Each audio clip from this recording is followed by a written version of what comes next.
Hey, we're back, and that same person, Seaniccus, has done a video talking about TLJ.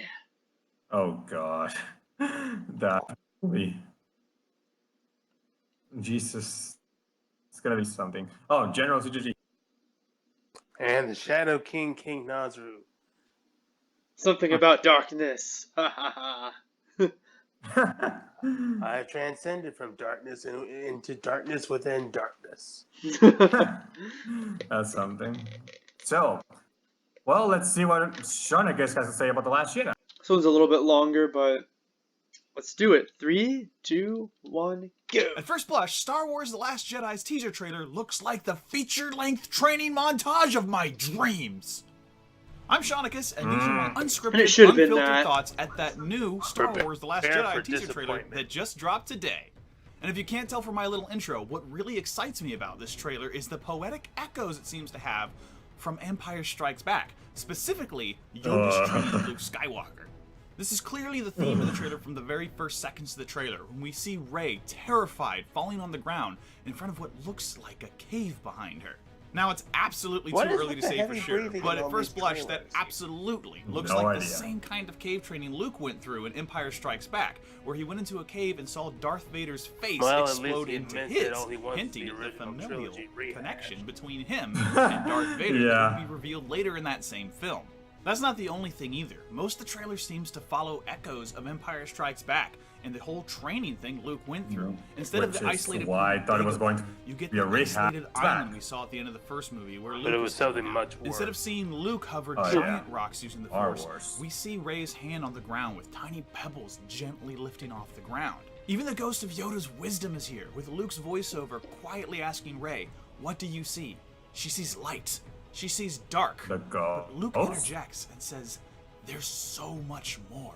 And that's really cool. And basically my favorite thing about Empire Strikes Back is that master-student relationship where they build up a really strong bond and respect for each other. And you see our hero Something that The Last progress Jedi and couldn't get more do. powerful and get more wise. It was as they non-existent. learn how to control their powers, what Yep. the Force really is. And that's what this trailer seems to be all about. It's about bringing back that mystery into the Force that we sort of lost with the prequels, and making it mysterious and interesting. Lost with the prequels? Something We lost deep, no something mysteries. ancient, something important.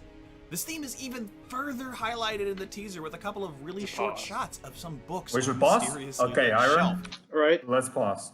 Okay, so what mystery are you saying the prequels lost? You're talking about fucking midichlorians? Jesus. Yep. Oh, that's yeah, such I was gonna say such a that. tired Yeah. argument. Oh. The Midichlorians did not demystify the Force. It's not the Force, it's just how you channel the Force. And also you They're can... communicators. Yes, Force. also it explains why not everyone is Force sensitive.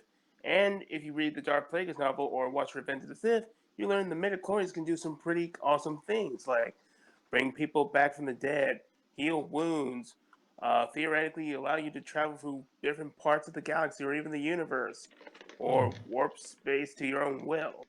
That last portion I'll have to find out by myself, but That sounds pretty cool. yeah, it does sound cool. But yeah, what's up? What were you gonna say, King? Nothing. So yeah, midichlorians. They're not. What's up? Sorry. Basically, the latter of those things was just theories of what Darth Plagueis thought he could do with the midichlorian manipulation once he's fully mastered it. But basically, he thought he could just deify himself and take full mastery of the Force with the midichlorians. He could have done it if he stayed alive, actually. He would have eventually reached that stage, but so anyway. Yeah. And Ooh, I paused. He's gonna bring something up from TCW. It looks like. You think he's gonna do that? Maybe. I'm at 205.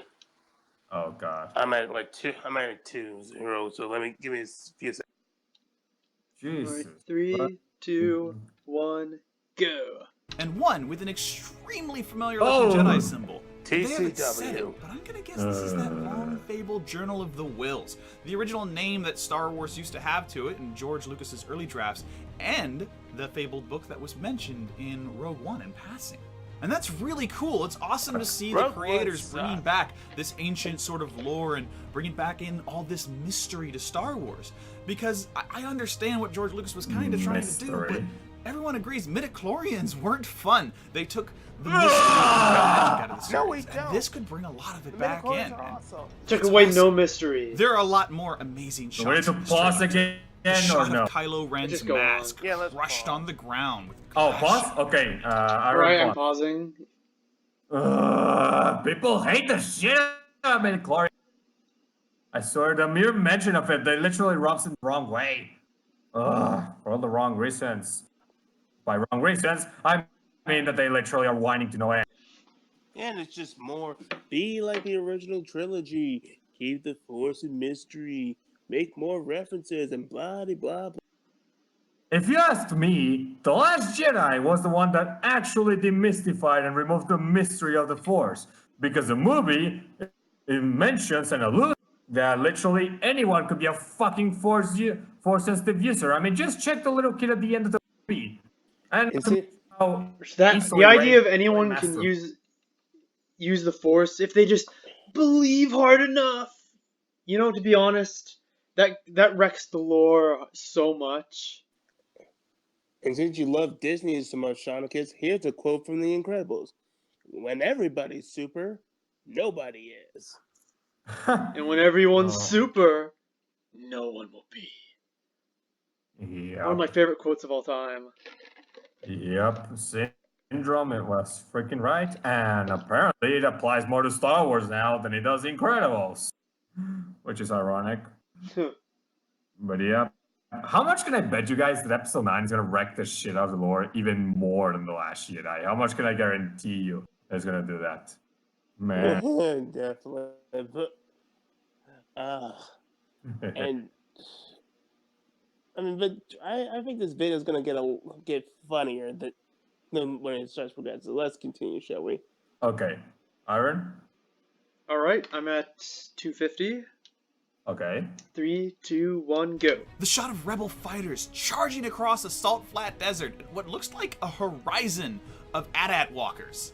We see follow-ups on things we were worried about at the end of the last movie. Like we see Finn on the mend, Seriously, or Poe a running salt down a planet? hallway with What- BB-8, what- and his fighter exploding in a hangar. It's awesome action and awesome heroics, and I don't know, I just love these guys. They're so cool. It's just also I don't exciting know, to see they're all not these awesome. moments that I'm have so sorry. much potential to build character depth. The recovery of Finn, whatever Poe is Wasted up to, potential. the training of Rey is huge. But what I'm really interested in this trailer now is the relationship between Kylo Ren and Luke Skywalker. Obviously, if you've seen the previous movie, there's The something fuck? big there. There's They almost a used to be relationship master and between student, those much like the two. Obi-Wan Darth Vader thing. But here, unlike them, where they had a fundamental disagreement about the nature of the universe, the trailer kind of suggests they might agree. It blew me away at the end of the trailer when it looks like Kylo Ren is saying, I only know one No, I thing think we should that the pause for Jedi a need to quick end. break. But watch Okay, this shot again boss? carefully. Okay, let's pause. So, what do you want to say, King? I mean, we're getting to the funny part where he just has all these expectations, and we all know what The Last Jedi does with the expectations. It's That's the bird's subversion. expectations. Oh god. I mean, Poe Dameron getting in one of the worst plots in the whole Star Wars movies, Yeah. and Finn has the worst one in that movie. yeah, with the whole Canto Bite thing Yeah. and Rose Tico. Yeah. Oh god. And he also mentions the whole trying to explore the relationship between Luke and Kylo Ren. What relationship? Yeah. There was barely what relationship? anything. They didn't. There was barely anything. It's a flashback, which wasn't even that much. Hell yeah! Let's also not mention that when they tried to explore that backstory, it completely assassinated Luke's character and turned him into something else. Oh yeah, Jake Elliott Milker. Looks died, and Jake Ellenmilker rose from its ashes. Yeah. Okay, anybody got anything else to say? No, let's go on. Iron? All right, I'm at 358. Okay.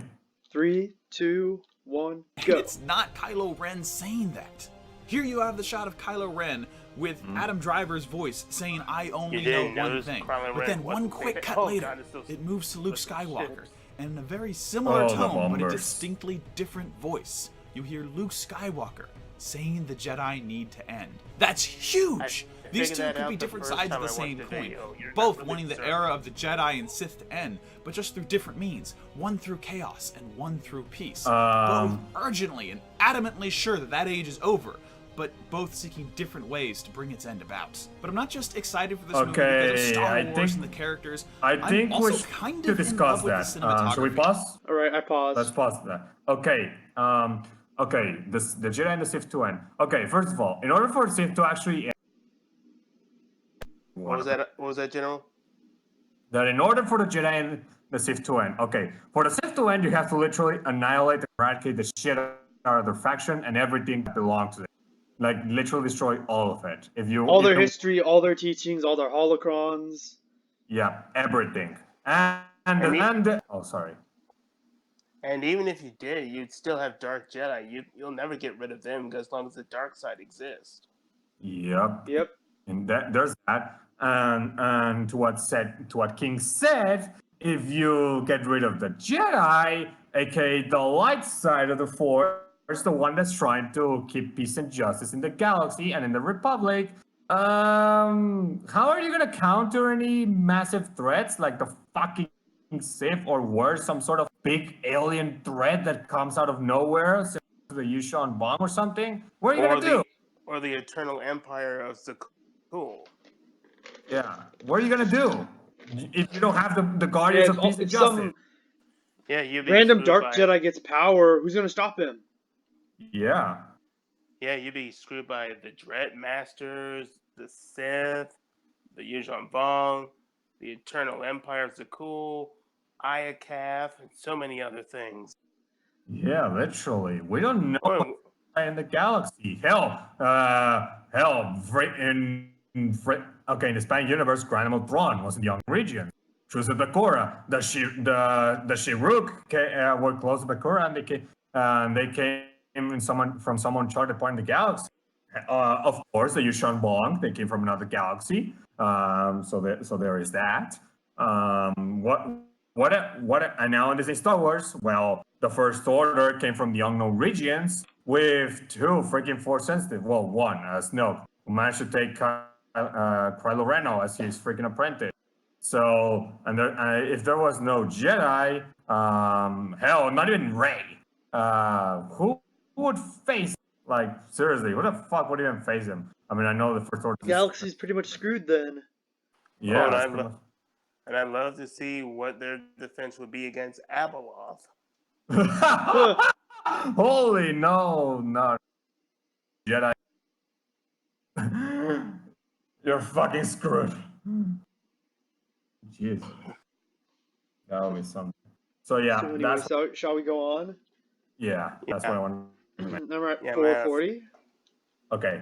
3, 2, 1, go. And that's established just by one shot. The trailer's opening. Oh yeah, shot. that's all the way. And when the trailer starts, you see just what looks like a star field. Like, your standard Star Wars, Star Trek opening scene. Here's space. That's what you're expecting.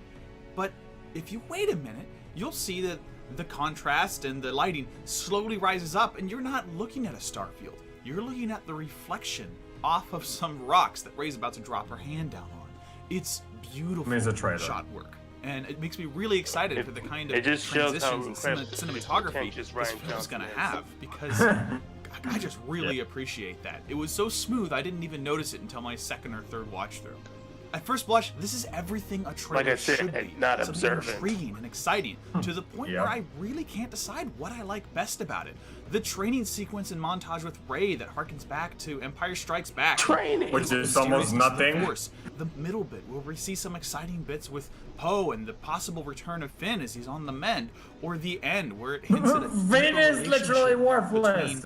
Kylo Ren and Luke Skywalker, flashbacks to when Luke's training, his Jedi Academy fell in the fall of the Temple and the rebellion of Kylo Ren, or the fact that they might agree that the whole Jedi thing needs to come to an end. Yeah. All three segments of this, all the A, B, and C storylines of the trailer and possibly of the movie are incredibly intriguing. I really want to see them all. And that's a great success. No, this was I a don't. really good trailer. And I think we should pause. It's funny. All right. Okay, what do you want to say? Like I said, it's just so funny with seeing him coming up with all these hopes and expectations for this movie, and then we would get the final product. It's like almost nothing. Wrong way. Ray. You expect Luke to train Ray. Ray practically trains herself for like a week, and she's already Jedi Master level for some reason. Yes. Even though some of the most, Yep. yeah, even though some of the most powerful Jedi's and Sith in the universe of Star Wars took at least over a decade to get as powerful as they are. Yep. Exactly.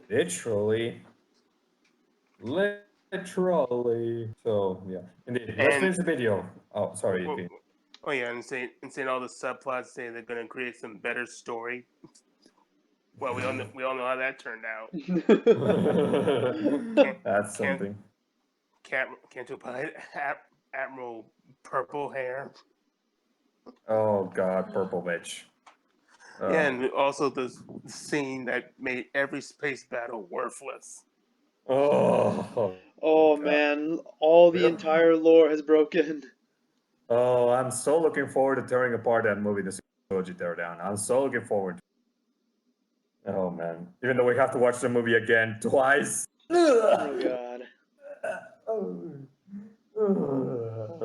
That's good. That's terrifying. The thought that we have to watch that movie again. Jesus. Let's finish this video once for all. Alright. About 6:17. Okay, let's go. 3, 2, 1, go. Since the first movie, I was really into Star Wars for a while, and it sort of died off. Rogue One was good, but didn't quite catch that sort of childhood nostalgia that harkened back to what I really loved about Star Wars. I think he misses the Star Wars. Rogue One was a good film and had a lot of awesome moments in it and things that had me thinking. It was boring. But this has got me hyped and excited again. It was. That's it. Those are my quick thoughts and my first blush video on the new Star Wars The Last Jedi trailer. What do you think? Does it look good? Does it look terrible? Am I completely off base on my sort of interpretation that this is going to have you were completely off base. shared belief between Kylo Ren and Luke Skywalker? Let me know in the comments below on Twitter at Seaniccus or at Seaniccus@youtube.com. Anyway, that's it. Until next time, take it easy. Oh God. Okay. Well, that's it. So, what do you guys say about this? I just find it hilarious. Just everything he hoped for didn't come true. That probably explains why he has only 4 Star Wars videos in his playlist right now. That makes sense. What are the other videos? One's about The Force Awakens, one which we just reviewed. Another one's about something about reviewing Star Wars cereal, and another one about some guy with a Darth Vader account blocking him on Twitter. I'm surprised he didn't bother to make a review.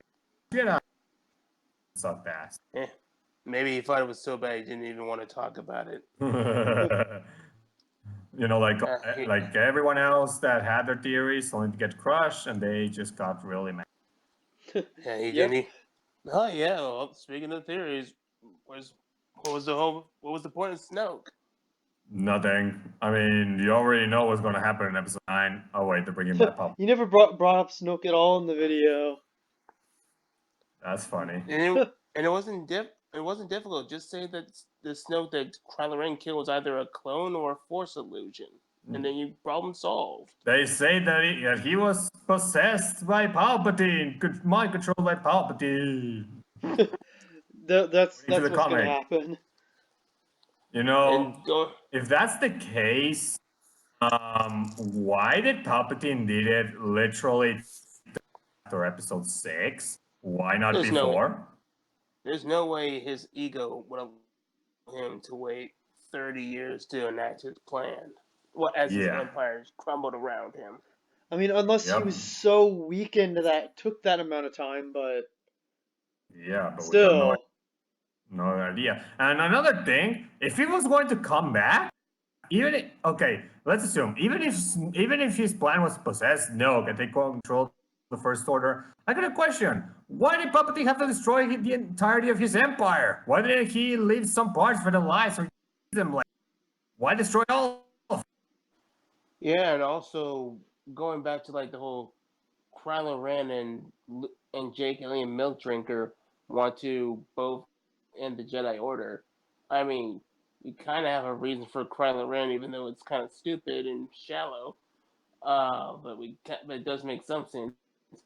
For Jake and Liam Milk Drinker, he wanted to kill his nephew because he had visions of him turning to the dark side, and he wanted to prevent him becoming like Darth Vader. I mean, for one thing, he tried to save his father, Darth Vader, and the real Luke would try to reason with his nephew, say, "Hey, I've been sensing the dark side in you. I think we should do some training to make sure you don't go down that path." Or talk to his parents, or something, anything than trying to kill him in his sleep.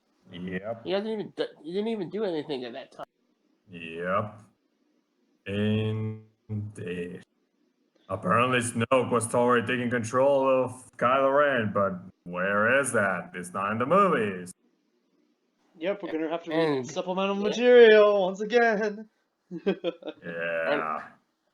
and also with Palpatine, why didn't Luke ever sense Palpatine? Was he using Force camouflage or something? No I don't idea. know. No idea. Hey, you also got to ask the questions of how did the First Order get organize all these stuff and become powerful enough to try to conquer the galaxy? Mm-hmm. Yep. Yeah, it's Right, anything else to just say? Nothing. I I just think we're done. yeah. Alright, so we will see you guys around. Bye bye. Later.